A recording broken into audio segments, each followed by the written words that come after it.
Sabay-sabay natin alamin ang mga kaganapan na nangyayari sa ating bansa.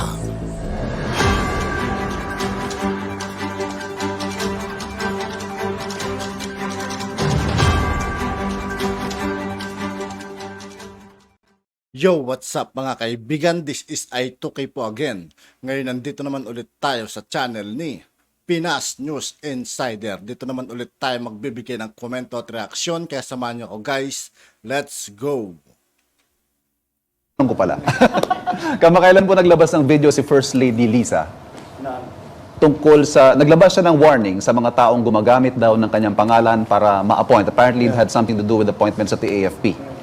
At sinabi niya, pag ginawa niyo yan, sasabihin ko sa asawa ko, huwag kayong i-appoint. My question, Mr. President, is how involved is the First Lady in your decisions with regard to appointments and in your governance in general? Zero. She really has no input on that. The First Lady helps me in terms of the organization because she's actually very, very good at that. Organizing which office, how the workflow goes, where the documents go through. She's a well-trained lawyer, so she's very good at that. And but that's the extent of it. We don't talk talk policy together. I mean, she'll comment. She'll generally say that, you know, that looks good, that doesn't look good. I don't know why you're doing that. That's fine. What a great idea. But that's it. Do you consult her in difficult decisions? Not political, not political decision. Legal. Oh yeah, legal. I will ask her.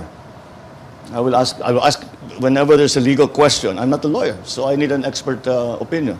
She's right next to me most of the time, so I can turn to her. I am very lucky. Actually, I think I have the best legal representation of any president. I have a former Chief Justice as my executive secretary. I have JPE, who is working as a legal advisor to the president.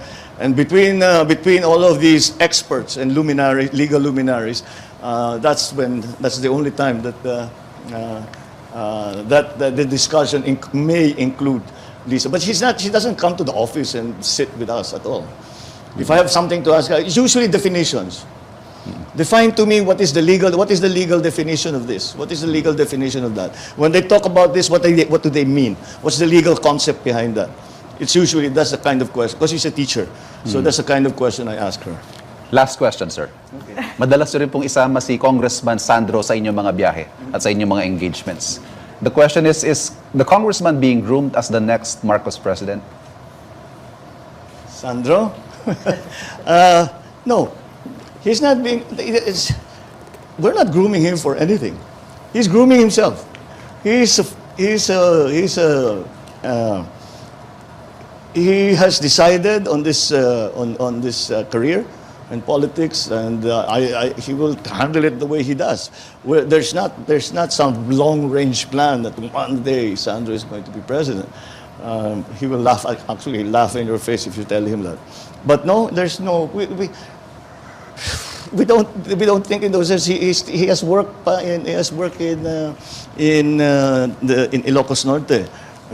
Even talk of the presidency would be so premature, and it's not something that we plan. I mean, we will see. I think he has the same attitude as I do.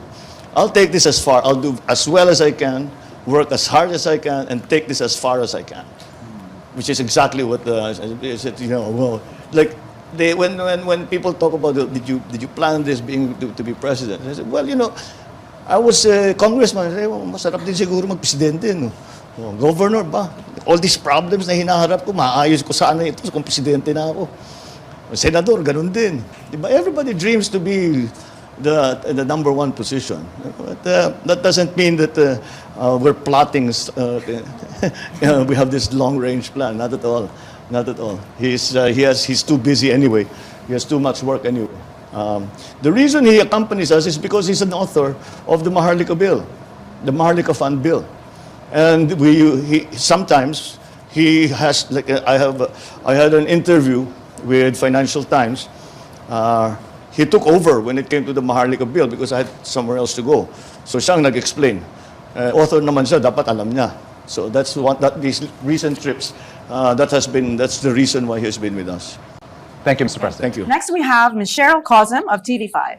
Good afternoon, Mr. President. I'm Cheryl Cosim representing TV5.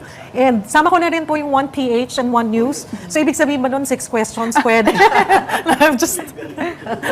Galing negotiator.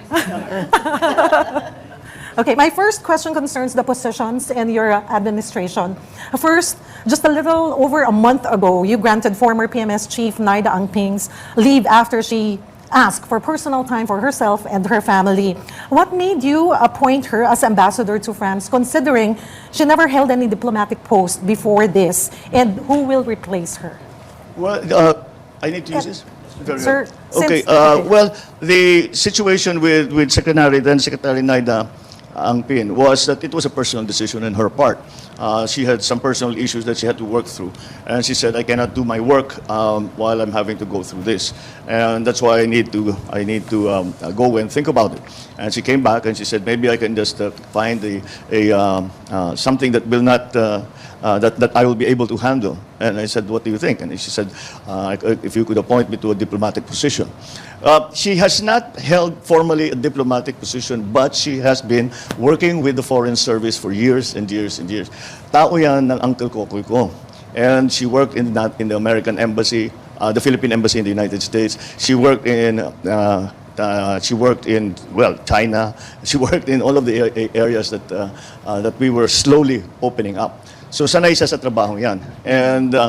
And she has said that she had for years now been working on her Foreign Service exam. So I think that's what she's going to plan to do now. Yun talagang gusto niyang gawin since before. So now we'll formalize her wishes. So, but again, the reasons for it are personal. So I don't think it's my place to talk about that. It is her choice. Okay, like what I've said, positions in your administration. Isa pa lang, sir. Pero ito na, kasi pahabol doon sa first. Okay, about Erwin Tulfo, it was reported that you're gonna appoint him as one of your presidential advisors. If so, on what? No, that's really not been part of the plan for Erwin. No, we had other plans for him, not as a presidential advisor. But he would still be part of your administration. I hope so. I hope so. Because whatever we say, difficulties that he faced with the Committee on Appointments and the CA, the time that he was running the DSWD, he did a very good job. So we can't lose that kind of asset. So we'll find something that he can do, so we can take advantage of his good instincts when it comes to social service. Mr. President, still another position in your administration. May mga comments po ang mga senador na mag-appoint na po kayo. Tapos na. Nagpatawag na ng pulong si Pangulong Ferdinand. At yun nga po mga kaibigan, dito po nagtatapos ang ating reaction video. Muli ako po si I2K ng Sundalo ng Dunggalo at 811. Maraming salamat sa patuloy na pagsuporta. Gia, peace out.